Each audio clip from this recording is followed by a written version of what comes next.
Singhania Buildcon group presents Jana Gana मन property fest bumper lucky draw के साथ 20 जनवरी से 30 जनवरी तक। हम हैं सिंघानिया बिल्डकॉन।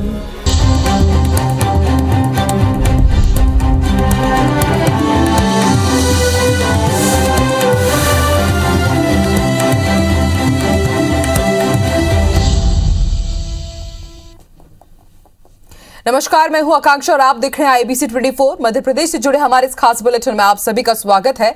रुक करेंगे इस वक्त की बड़ी खबर का। भोपाल से मिल रही है। 8 आईएएस अधिकारियों का तबादला किया गया है। 4 जिलों के कलेक्टर बदले गए हैं। इलैयाराजा टी अब जबलपुर के कलेक्टर होंगे, तो वहीं रीवा के नए कलेक्टर मनोज पुष्प को बनाया गया है। ऋषि गर्ग को हरदा की जिम्मेदारी सौंपी गई है, तो वहीं अलीराजपुर के कलेक्टर की जिम्मेदारी सौंपी गई है राघवेंद्र सिंह को। तो एक बड़ा फेरबदल देखने को मिला है। 4 कलेक्टर्स का तबादला किया गया है और इसके साथ बताया जा रहा है कि 8 आईएएस अफसरों के तबादले किए गए हैं। 4 जिलों के कलेक्टर बदले गए हैं। जबलपुर की अब जिम्मेदारी सौंपी गई है इलैयाराजा टी को। अब ये कलेक्टर होंगे जबलपुर के। इसके साथ आपको बता दें, रीवा कलेक्टर अब मनोज पुष्प इसकी जिम्मेदारी संभालेंगे। तो वहीं अगर बात की जाए हरदा की, तो हरदा कलेक्टर की जिम्मेदारी दी गई है ऋषि गर्ग को।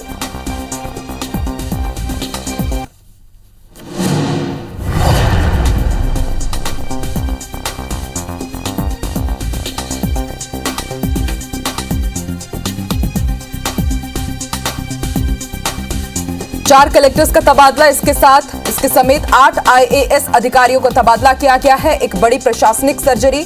4 जिलों के कलेक्टर्स भी बदले गए हैं।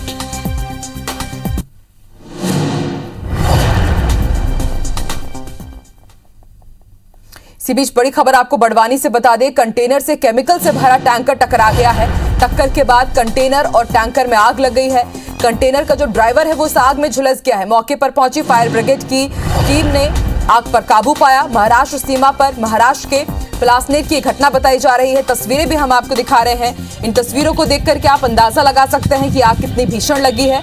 बताया जा रहा है कि केमिकल से भरा ये टैंकर था और कंटेनर और टैंकर में टक्कर हुई और उसके बाद भीषण आग लग गई। और इस पूरे हादसे में कंटेनर का जो ड्राइवर था वो भी गंभीर रूप से झुलस गया है।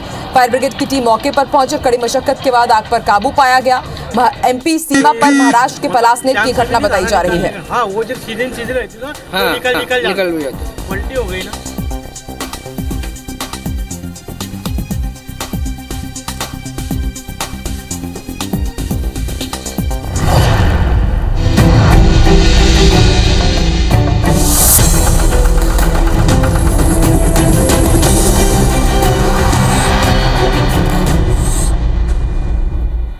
और अब बात करेंगे देश के बजट की, जो कि आज पेश किया गया है। वित्त मंत्री निर्मला सीतारमण ने आज अपना चौथा बजट पेश किया। बजट में अलग अलग सेक्टर समेत आयकर दाताओं के लिए कई ऐलान किए गए हैं। हालांकि इस बजट में इनकम टैक्स स्लैब में कोई बदलाव नहीं किया गया है। टैक्स पेयर्स को अपडेटेड रिटर्न फाइल करने का मौका मिलेगा। अब आईटीआर में गड़बड़ी पर 2 साल तक सुधार की भी सुविधा मिलेगी।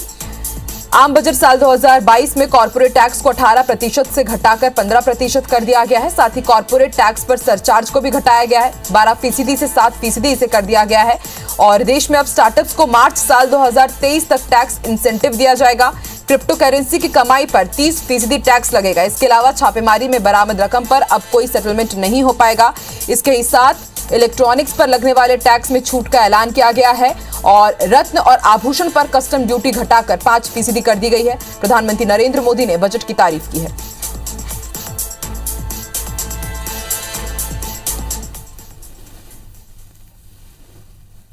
ये बजट अर्थव्यवस्था को मजबूती देने के साथ ही सामान्य मानवी के लिए अनेक नए अवसर बनाएगा।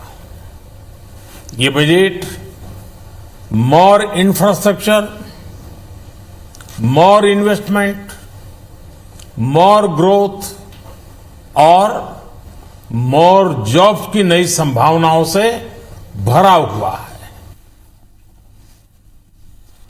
आम बजट में मध्य प्रदेश को केन बेतवा लिंक के लिए काफी कुछ मिला है और इस प्रोजेक्ट पर कुल 44,000 करोड़ रुपए खर्च होंगे, जिसमें से 1400 करोड़ रुपए मंगलवार को केंद्र सरकार ने दे भी दिए हैं।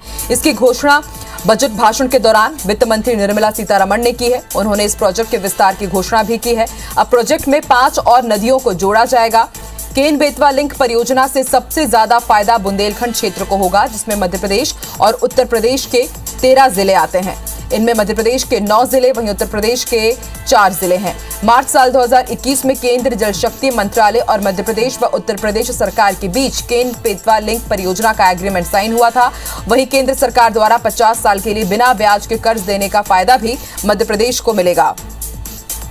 साथ ही वित्त मंत्री ने मध्य प्रदेश से जुड़ी एक और घोषणा भी की है। उन्होंने बताया कि इटारसी से विजयवाड़ा तक रेलवे का उत्तर दक्षिण कॉरिडोर बनाया जाएगा, जिसका नाम भाड़ा कॉरिडोर प्रोजेक्ट होगा। ये प्रोजेक्ट जून में शुरू होगा और साल 2030 तक इसे पूरा कर लिया जाएगा।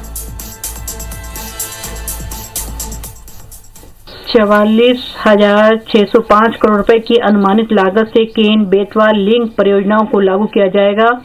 इस योजना का उद्देश्य 9.8 लाख हेक्टेयर कृषि भूमि में सिंचाई की सुविधा उपलब्ध कराना, 62 लाख लोगों के लिए पेयजल की आपूर्ति करना, 103 मेगावाट हाइड्रो और 27 मेगावाट सौर ऊर्जा का उत्पादन करना है। इन परियोजनाओं के लिए संशोधित अनुमान 2021-22 में 4300 करोड़ रुपए, 2022-23 में 1400 करोड़ रुपए का आवंटन किया गया है। बजट को लेकर मुख्यमंत्री शिवराज सिंह चौहान ने प्रधानमंत्री को बधाई देते हुए कहा कि ये नए भारत के निर्माण का बजट है।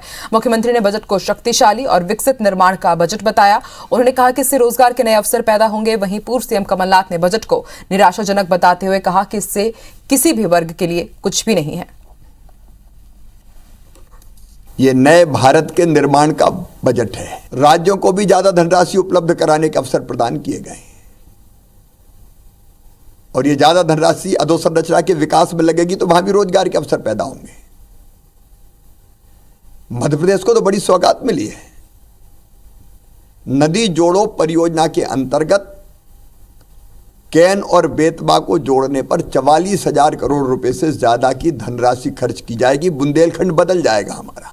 बेरोजगारी के बारे में कुछ नहीं है बजट में, कृषि क्षेत्र के बारे में कुछ नहीं है बजट में। है क्या? पीछे कौन सी राहत दी है साधारण व्यक्ति को? मैं तो ये पूछना चाहता हूँ। बड़े बड़े उद्योगपतियों को इससे लाभ हो। आज हमारा बेरोजगार नौजवान जो भटक रहा है, नहीं, छोड़ दो, वो उसके चेहरे में आज निराशा है।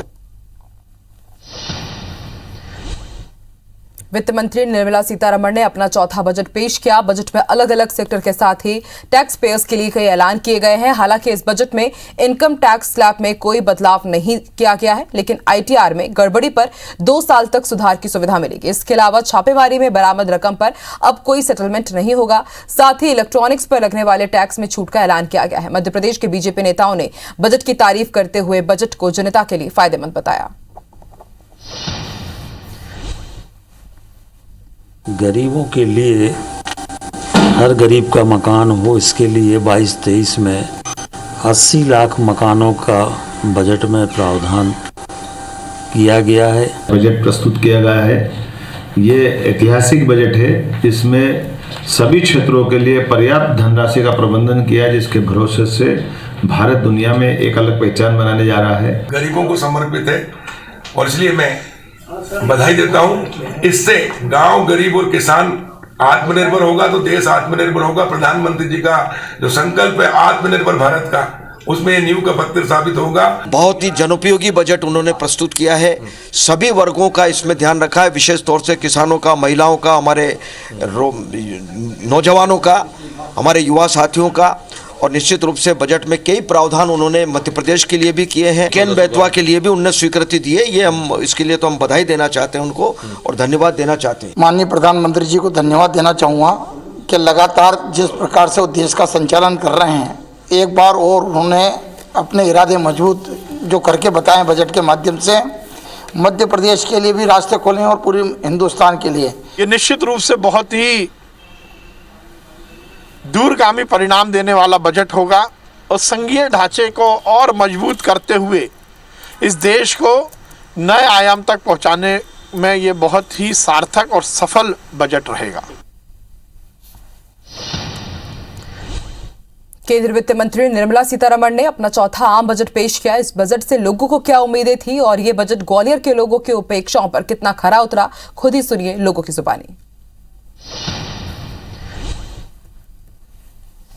जिस बजट में सबसे अच्छी बात है क्रिप्टो करेंसी को लेकर जो उस पे टैक्सेस किए गए हैं वो देश के लिए बहुत हित में है। जो अपना खुद का क्रिप्टो करेंसी होगी उससे देश का पैसा देश में रहेगा, तो मैं तो उसका बहुत स्वागत करता हूँ। बहुत अच्छा है और इसको जो दूरदर्शिता से बनाया गया 25 साल के लिए, ये बहुत अच्छा प्रयास है, क्योंकि हमें 1 साल के लिए नहीं सोचना है, 1 साल कब आता है कब खत्म हो जाता है। यहाँ तक चैम्बर ऑफ कॉमर्स के नजरिए से बजट को देखने की बात है तो जो व्यापारियों के लिए उद्योगपतियों के लिए आयकर की सीमा थी उसमें पूरे देश से ये मांग की जा रही थी कि इसकी सीमा 5 लाख से बढ़ाई जाना चाहिए या एटलीस्ट डायरेक्ट 5 लाख तो की जाना चाहिए। ऐसा कोई प्रावधान अभी देखने को नहीं मिला है। बजट की पूरी स्टडी करने के बाद हो सकता है कि दूसरे प्रावधानों में इसका प्रावधान किया गया। आज पेश हुए आम बजट के बारे में जबलपुर के लोगों की कैसी प्रतिक्रिया है, आइए आपको सुनवाते हैं।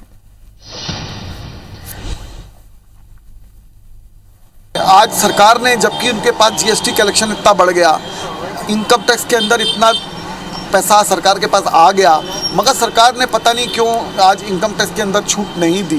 तो ये एक हम सबको, भारत के लोगों को एक निराशा है। आम आदमी खासकर जो तड़प रहा है महंगाई से, बेरोजगारी से, मेडिकल के स्वास्थ्य खर्चों पे, उसको राहत नहीं मिली। कहीं ना कहीं वो उम्मीद कर रहा था कि कुछ राहत मिल जाती उस क्षेत्र में तो भी अच्छा रहता।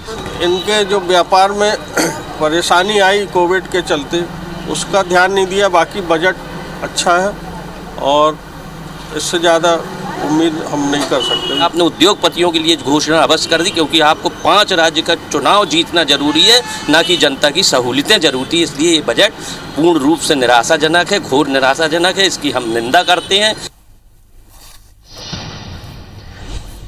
आइए सुनते हैं इंदौर वासियों का क्या कुछ कहना है आज के पेश हुए आम बजट को लेकर। मध्यम वर्गीय के लिए तो बहुत अच्छी बात है, बट अफसोस है कि इनकम टैक्स स्लैब के ऊपर कुछ नहीं किया। स्लैब को कुछ ऊपर नीचे करना ज़रूरी था, कुछ ट्विस्ट करना ज़रूरी था। हमको कोई प्रॉब्लम नहीं है, पर किसानों के लिए अच्छी घोषणा हुई है। स्टार्टअप के लिए उन्होंने 60 लाख रोजगार देने का वादा किया है। मैं सीतारमण जी का आभारी हूँ। अगर व्यापारी उससे मैं देखूँ पॉइंट ऑफ व्यू से, तो हमारे लिए तो कुछ उसमें कुछ ऐसा नया नहीं है जिससे मैं खुश हो सकूँ। सब कुछ अच्छा है। इधर पक्ष विपक्ष की बातें हैं, जो विरोध में है वो विरोधी करते रहेंगे और जो पक्ष में वो पक्ष लेते रहेंगे। काफ़ी चीज़ें नई लेकर के आए हैं, जैसे क्रिप्टो करेंसी का एक आरबीआई के माध्यम से नए क्रिप्टो करेंसी का रिकग्नाइजेशन दिया है, तो ये नई चीज़ें हैं, भारत डेवलपमेंट की तरफ है।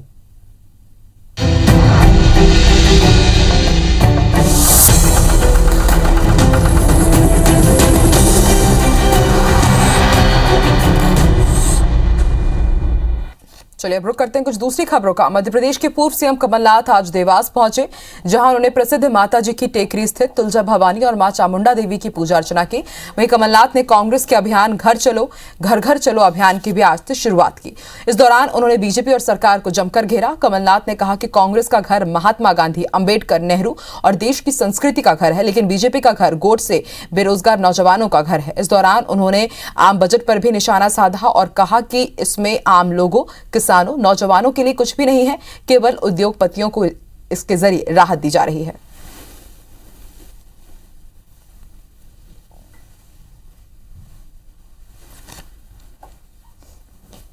आपने कहा कि भारतीय जनता पार्टी गोडसे की पार्टी है, अभी आपने मंच गोडसे का घर है, आपने बात सही है, यही करते हैं। ये कोई मुझे साबित करने की बेरोजगारी के बारे में कुछ नहीं है, बजट में कृषि क्षेत्र के बारे में कुछ नहीं है।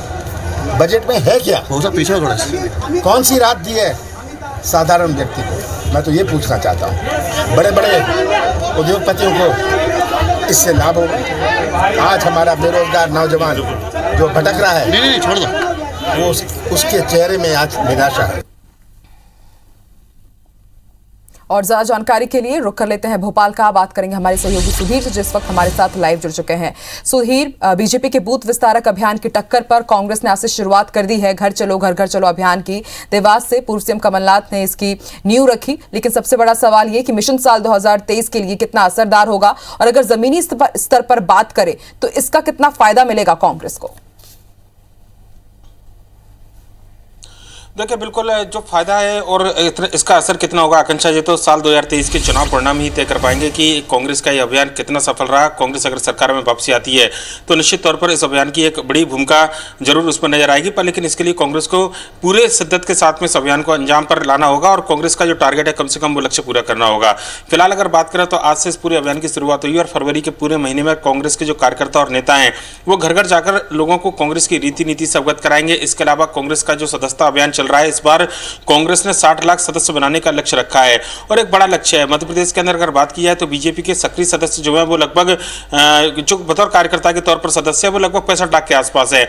बीजेपी लगातार सत्ता में, उसके बावजूद बीजेपी अगर 65 लाख कार्यकर्ता अभी तक बना पाई है तो कांग्रेस के लिए 60 लाख कार्यकर्ता बनाना अपने आप में एक बड़ी चुनौती होगी। पर लेकिन कांग्रेस के तमाम नेताओं का दावा है कि इस लक्ष्य को आसानी से हासिल कर लिया जाएगा और इस पूरे अभियान के साथ में जो घर घर चलो अभियान है, इसके साथ में सदस्यता अभियान को भी अंजाम दिया जाएगा।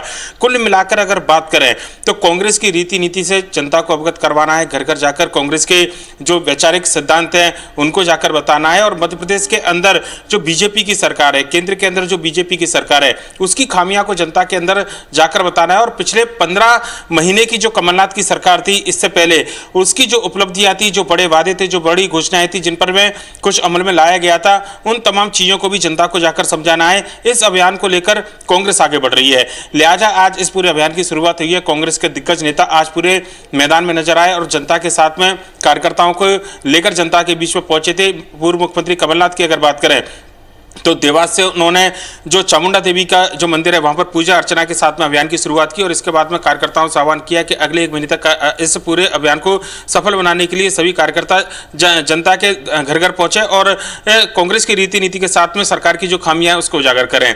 कांग्रेस के दूसरे दिग्गज नेताओं की बात करें तो भोपाल के अंदर पूर्व मंत्री पीसी शर्मा, गुना के अंदर पूर्व मंत्री जयवर्धन सिंह इस पूरे अभियान में आज सड़क पर उतरकर कार्यकर्ताओं की और जनता के बीच में पहुंचे थे। इसके अलावा कांग्रेस के बड़े नेताओं को लगातार इस पूरे अभियान में कांग्रेस जोड़ने की कोशिश कर रही है। कांग्रेस की यह कोशिश है कि मिशन 2023 में अगर सफलता पानी है तो कम से कम 60 लाख कार्यकर्ता जुटाने होंगे। इसके अलावा बूथ स्तर तक कांग्रेस को मजबूत करना होगा और इस अभियान की सफलता कहीं ना कहीं यह निर्भर करेगी कि कांग्रेस 2023 में सरकार में वापसी करें। एक तरीके से अगर इस पूरे अभियान को अगर हम कहें कि 2023 के चुनाव की तैयारियों का आगाज कांग्रेस ने आज से किया है तो कहना गलत नहीं होगा। लिहाजा 2023 तक कांग्रेस परिणाम क्या लेकर आएगी ये बात का परिणाम के बाद जरूर पता लगेगा, पर लेकिन आज से अगले 1 महीने तक कांग्रेस इस अभियान में कितनी सफल होती है ये 2023 के परिणाम में बड़ी भूमिका निभाने वाले हैं। बीजेपी ने जो बूथ विस्तारक अभियान चलाया था उसी तर्ज पर कांग्रेस अब घर घर जाकर लोगों को समझाएगी और कांग्रेस की रीति नीति के साथ में सरकार की खामियों को उजागर करेगी। आकांक्षा जी, शुक्रिया पूरी जानकारी के लिए। अब बात करते हैं राजगढ़ की। राजगढ़ के पचोर में मंत्री का रिश्तेदार बताकर पुलिस को धमकी देने वाले शख्स उदयराज सिंह सिसोदिया के तेवर अब नरम पड़ गए हैं। बता दें कि धमकी का वीडियो वायरल होने के बाद पुलिस ने एफआईआर दर्ज की है और कार्रवाई की तैयारी में है। उधर एफआईआर के बाद उदयराज ने माफी मांगी है और आवेश में ऐसा करने की बात कही है। अब उदयराज ने मंत्री महेंद्र सिसोदिया का रिश्तेदार होने से इनकार भी कर दिया है। वही मामले में मंत्री महेंद्र सिंह सिसोदिया ने कहा कि व्यक्ति मेरे विधानसभा क्षेत्र का जरूर है लेकिन मेरा उससे कोई लेना देना नहीं है। बता दें कि पचोर में डीजे बंद कराने पहुंची पुलिस को उदयराज ने कहा था कि सरकार हमारी है और हम ही सरकार है, जो उखाड़ना है उखाड़ ले। सरकार हमारी और हम ही सरकार है, साहब से बोल देना। यहाँ फर्जी नहीं है, ओरिजिनल है हम। तो बुलाइए आपके टीआई को, बोल दीजिए पंचायत मंत्री का भतीजा बैठा है यहाँ, जो उखाड़ना उखाड़ ले। अग्रवाल गार्डन में एक शादी चल रही थी जिसमें म्यूजिक सिस्टम जो था उसको बंद कराने पहुंचे थे। इसी दौरान वहां पर उदयराज सिंह सिसोदिया नामक व्यक्ति ने पुलिस के साथ बदसलूकी की। जो वीडियो प्राप्त हुआ है उसमें उसने अपने आप को पंचायत मंत्री जी का भतीजा होना बताया है। आज इसमें मामला दर्ज किया जाएगा और शीघ्र ही संबंधित आरोपी को गिरफ्तार किया जाएगा। मेरा रिश्ता नहीं है, मेरी विधानसभा के वो विधायक हैं, मंत्री हैं, इस वजह से मैंने आभूस में आके ये बोल दिया। मैं उस चीज़ के लिए क्षमा चाहता हूँ कि पंचायत मंत्री महेंद्र सिंह सिसोदिया जी के नाम लेके मैंने कुछ गलत बात बोली हो, उस वजह से सभी को ठेस पहुंची हो मेरी ओर से, तो मैं सभी से क्षमा मांगता हूँ। धार की प्रसिद्ध भोजशाला में बसंत पंचमी पर 5 फरवरी को सरस्वती पूजन और यज्ञ का आयोजन किया जाएगा। इसे लेकर प्रशासन ने सुरक्षा व्यवस्था के पुख्ता इंतजाम कर दिए हैं। दर्शनार्थियों की सुविधा के लिए व्यापक तैयारी की जा रही है। इस कड़ी में इंदौर रेंज के डीआईजी चंद्रशेखर सोलंकी ने भोजशाला परिसर में सुरक्षा व्यवस्था का जायजा लिया। मौके पर मौजूद अधिकारियों को जरूरी दिशा निर्देश दिए गए। इस मौके पर प्रशासन के अधिकारी कर्मचारी भी मौजूद रहे। ये आज जो निरीक्षण है ये आने वाले 5 फरवरी को जो बसंत पंचमी है उसकी तैयारियों की एक पूरी समीक्षा के संबंध में आज मैंने भ्रमण किया है और इसमें किस तरह से बैरिकेडिंग लगना है और क्या क्या तैयार होना चाहिए, पुलिस का कितना बल लगेगा, कितने अधिकारी कर्मचारी यहाँ लगेंगे, उस सबको असेस किया जा रहा है।